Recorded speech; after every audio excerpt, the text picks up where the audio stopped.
Well, hello, all of my students. I hope you're having a fantastic day.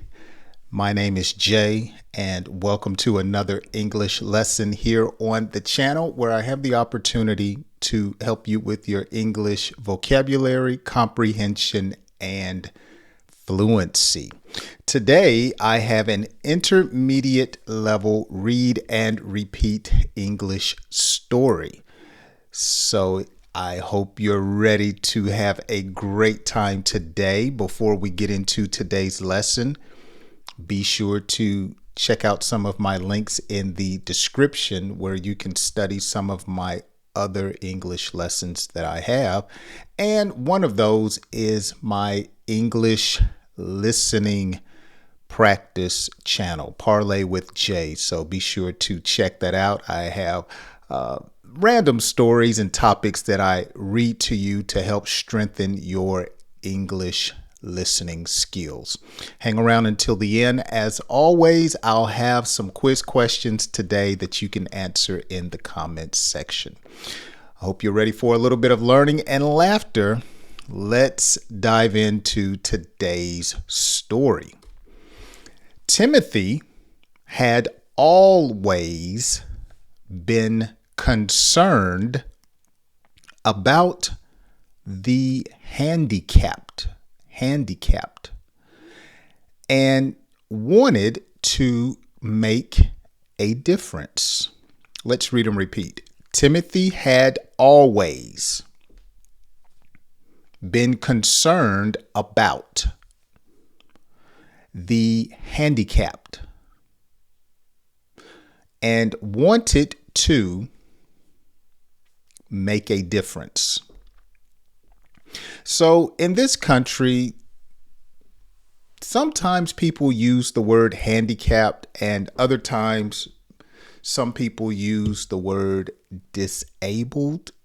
It just depends on the individual. But usually we describe someone who's disabled or handicapped for whatever reason. They're not able to use their limbs or their body at, how can I say this? Normally. So there may be a hand missing, or they may be paralyzed and they cannot walk. Okay. They may have been in a car accident and they had a back injury. And so now it affects the way they move. And they may be bound to crutches or a wheelchair. So it's just various ways and various reasons that a person can be handicapped or disabled. Let's continue. He decided to volunteer at a local charity in his community. The community center was busy and welcoming. Let's read and repeat. He decided to volunteer, not volunteer, but volunteer. Victory, Victor, volunteer. At a local charity in his community.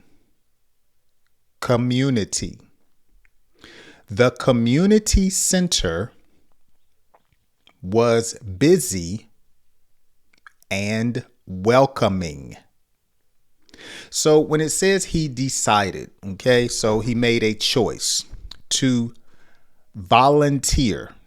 So to volunteer simply means to do something without pay, okay? Usually to serve someone else, to help someone else, and you do it without charging them. Now, I want you to notice here, it says at a local charity. So charity can be described in a couple of ways. Oftentimes we say charity starts at home. So charity in that phrase simply means love, caring, benevolence, showing kindness to your neighbor, charity, love. But here, a charity would have to do with a organization that serves other people. Okay. Usually we call it a nonprofit organization, a charity. So for instance, like the Red Cross, the Salvation Army, and they may be for profit, but they're considered a charity. You have different places that serve people that may have cancer. What is it? Breast cancer awareness organizations. Those are considered charities. Okay. Abused children, a charity. So you can use charity in either way. Let's continue. Timothy was excited to get started. On his first day, he helped organize a wheelchair basketball game. Okay, let's read and repeat. Timothy was excited to get started. On his first day, he helped organize a wheelchair basketball game. So to organize means to put together. Okay, you have many different pieces and you organize, you cause it to come together to function as one. Or to organize means to get in order. Okay, things are out of place, confused. And so let's get a little organization, bring things together, clean things up.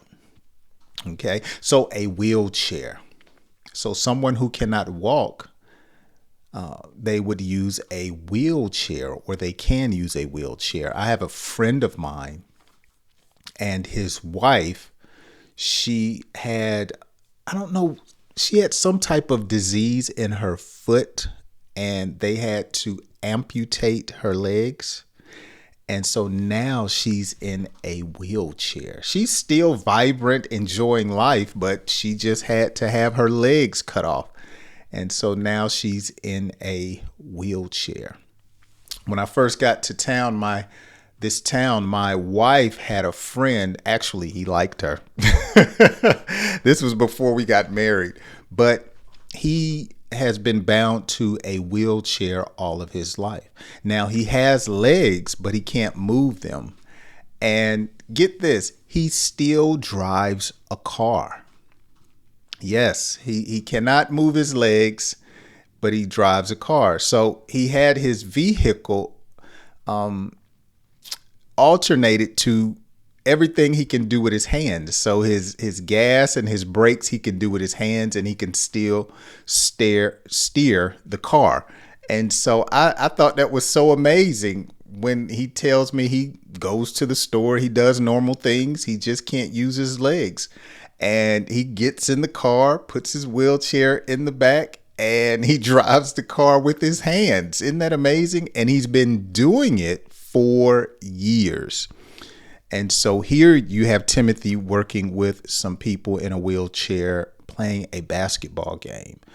And it being the time for the Olympics, they have, I believe it's called the Paralympics, if I'm not mistaken. And one of the games that they have are wheelchair basketball games. And it's amazing to see people with the strength of their hands moving those wheelchairs around playing basketball. That's amazing to me. The participants were enthusiastic and energetic. Timothy admired their determination and spirit. Let's read and repeat. The participants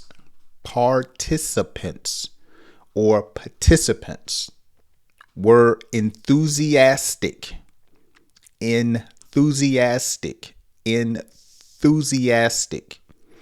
and energetic.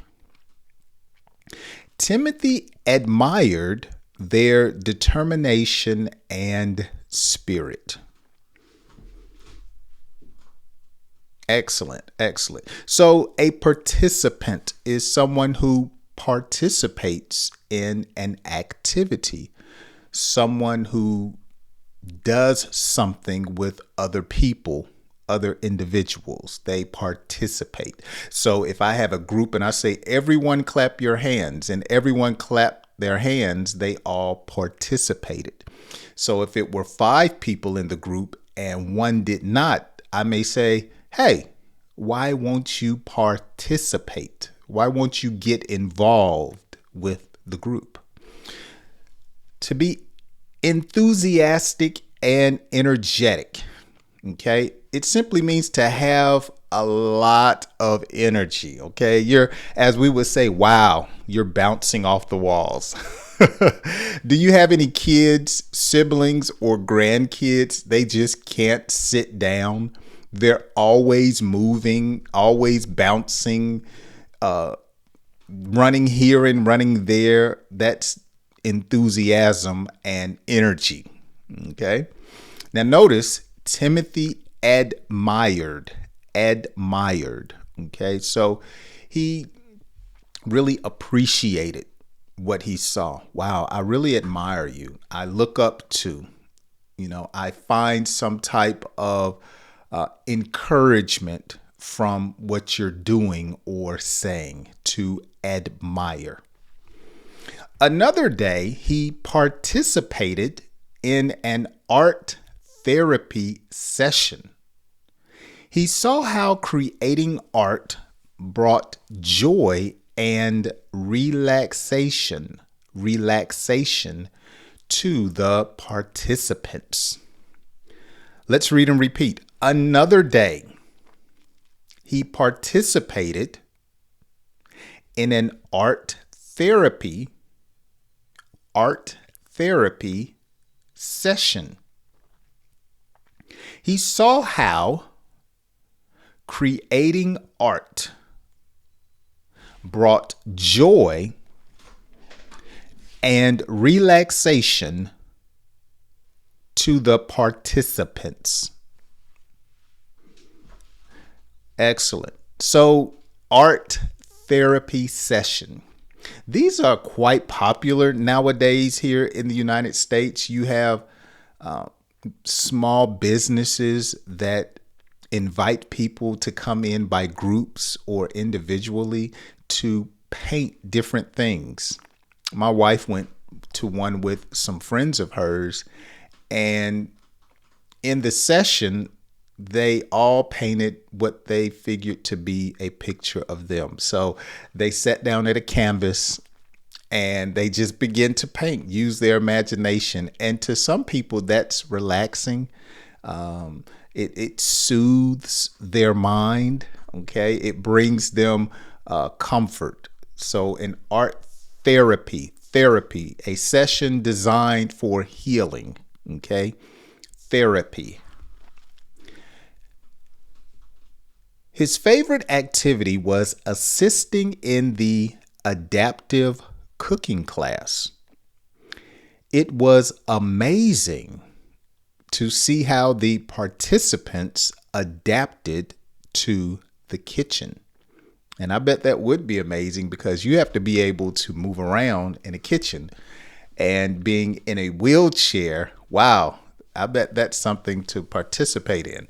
Let's read and repeat. His favorite activity was assisting in the adaptive cooking class. In the adaptive cooking class. It was amazing to see how the participants adapted to the kitchen. So when you adapt to something, you get used to it or you blend in with it. Okay, you adapt to something. Let's look at a better definition of adapt. I don't like the one that I'm giving you. To adapt to something.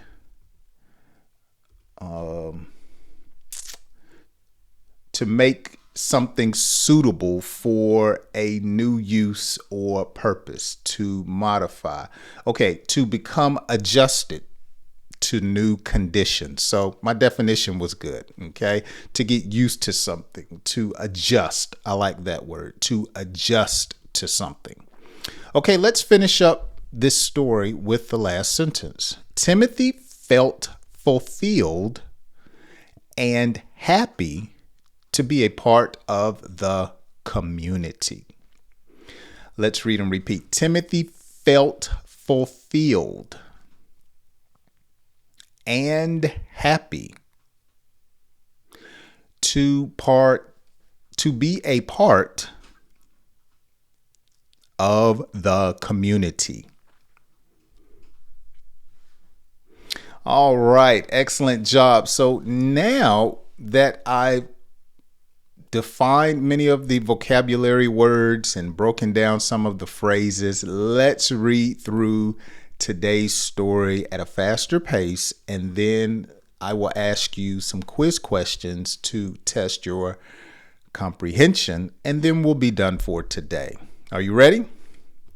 Let's dive in. Timothy had always been concerned about the handicapped and wanted to make a difference. He decided to volunteer at a local charity in his community. The community center was busy and welcoming. Timothy was excited to get started. On his first day, he helped organize a wheelchair basketball game. The participants were enthusiastic and energetic. Timothy admired their determination and spirit. Another day, he participated in an art therapy session. He saw how creating art brought joy and relaxation to the participants. His favorite activity was assisting in the adaptive cooking class. It was amazing to see how the participants adapted to the kitchen. Timothy felt fulfilled and happy to be a part of the community. Excellent job. Excellent job. And I always forget, I don't know, this last month I have been forgetting to tell you guys that the story is also down in the description. But nevertheless, we completed today's story. Do you volunteer your time to help others? Maybe other people or groups that may be less fortunate or need your help. Do you volunteer your time? Let me know down in the comments section. That's going to be a bonus question for today. Do you volunteer your time to help children, elderly people, disabled? Let me know down in the comments section if you do, and how do you do that? You know, some people volunteer maybe not their time, but their money, because they don't have the time, but they make donations. That's going to be a question I want you to answer in today's quiz section. Okay, another question. Number 1, what motivated Timothy to volunteer at the local charity? You know, people volunteer for a number of reasons, but what motivated Timothy to volunteer? Number 2, how did Timothy feel about the participants in the wheelchair basketball game? How did he feel about them? I remember the one word we used to describe his thoughts about what he saw. And number 3, what realization did Timothy come to after volunteering at the community center? What was his realization? What did he summate? Okay, what were his final thoughts, okay, about coming to volunteer at the community center? And also be sure to let me know, do you volunteer? Have you ever volunteered before? If so, describe what you do.